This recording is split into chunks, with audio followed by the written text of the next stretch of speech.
The war has ended, but what sort of peace have we won? Facing the public on tonight's Question Time is former Tory party chairman Cecil Parkinson, Labour frontbencher John Prescott, the Bishop of London, Dr. Graham Leonard, and Syrian writer and historian Dr. Rana Kabani. So join us for the week's major public debate, Question Time, in half an hour on BBC1.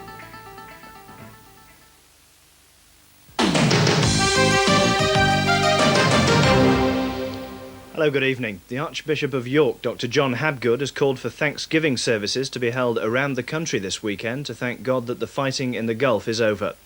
He said people had never believed it was a religious war or jihad. People have seen that this has basically been a political conflict, that it's been about aggression and not about religion. And I hope now that Christians and Muslims, both in this country and worldwide, can work together in creating a stable peace. Meanwhile, support groups around the region have been celebrating the ceasefire. In Doncaster, women handed out yellow ribbons outside a supermarket, but they said they'll still be anxious until their men are safely home. And while the troops remain in the desert, they'll continue raising money to buy supplies for them. Derbyshire County Council has decided to axe around 2,000 jobs in a bid to make savings of £28 million to avoid charge capping. The biggest cut is in the education budget, which loses more than £16.5 million. But there'll be no redundancies among the county's firefighters, who'd warned of a national strike if any of their jobs were threatened. Two South Yorkshire pits, Barnsley Main and Dearne Valley, have been earmarked for closure with a loss of more than 700 mining jobs. British Coal says there'll be no compulsory redundancies. The Chief Fire Officer for South Yorkshire, Harry Wright, is resigning. He's given no reason for his decision, but it comes as the service faces major cuts and is involved in industrial action. A man has been charged in connection with the death of Sedley Sullivan, who died at the Chapeltown Carnival in Leeds last August.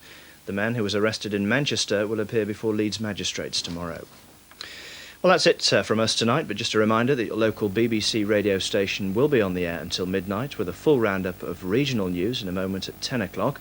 The national weather picture tonight comes from John Kettley. From me, a very good night. Good evening. Something like 1.5 inches of rain or sleet at Aberdeen today, easily the wettest place in Britain, all because of this weather front which has been really crawling across the country during today, and it's still crawling on its hands and knees, I think. That's where it'll be at lunchtime tomorrow. Much quieter conditions coming in from the west, a nice ridge there. That means to say for most of us tomorrow it's going to be really quite a spring-like day. Little bits of sleet and snow still up in the Highlands, gradually diminishing as we go through tomorrow, but still around the Northern Isles for much of Friday. And eventually behind me here, you can see the next band of rain coming into Ireland by about 9 o'clock tomorrow evening. Well, tonight, still a fair amount of cloud around, but it's melting away all the time. Still some rain and sleet up in that northeastern corner of the country, probably confined to the extreme northeast by tomorrow morning, but as skies clear behind it, it is going to turn pretty foggy. Some freezing fog patches around as well. A lot of surface water about, of course, in the north of Britain there, so that fog will develop quite readily. Still a few showers left around western coast. That's where temperatures probably will stay just above freezing. But inland tonight, a fairly widespread frost, some icy roads to watch out for by tomorrow morning. Tomorrow then, a bit of a misty and foggy start in some places, but plenty of sunshine on offer as well. Certainly much greyer as you head north, and still that rain and sleet way up in the far northeast of Scotland. Much of that will eventually die out as we go through the day. Still around in Shetland though. One or two showers developing, some heavier ones down the western side of Scotland there, and further showers around the southwestern parts of the British Isles. Now in the sunshine, with very light winds generally speaking, it won't be at all bad tomorrow, around about 6 to 8 degrees, not excitingly high, but of course in the sun, and with those winds being generally light, it won't feel at all bad, but the wind's still fairly brisk up there in the far northeast. Let's look on to the weekend then. Things are going to change once again, but to begin with, we've got some freezing fog patches to clear away from eastern Britain on Friday night, Saturday morning. Out in the west, though, you will find some rain, preceded by sleet and snow coming into western parts, and that rain pushing across the whole country during Saturday, followed by brighter, showery weather. A mixture of sunshine and showers then for Sunday. The heavier ones are the wintry ones up in the north, and that's it. 120,000 split 4 ways. That's serious money.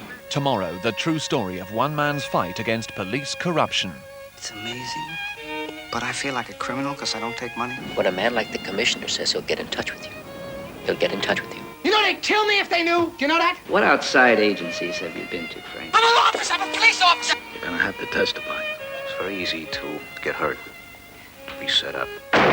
Sidney Lumet directs Al Pacino in Serpico tomorrow at 10:20 on 1. Well, now on BBC1, a touch of over-the-counter comedy from the corner shop where the customer is always right. Well, occasionally.